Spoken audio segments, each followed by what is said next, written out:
অনেক মাছ পড়ছে জালে, একা একা নাজেহাল হয়ে গেছে। সবাই দেখুন।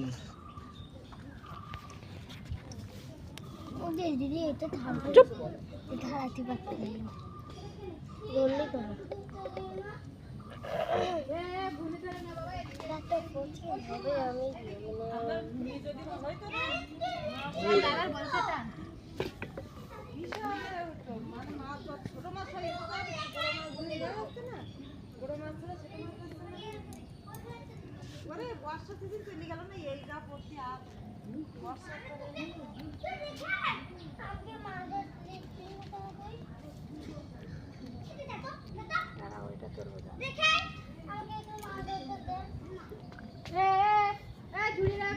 ও মা, দুপুরে আবার দেখবে। ওই মাছটা তো এখনো 1 ঘন্টা পরে আবার দেখি।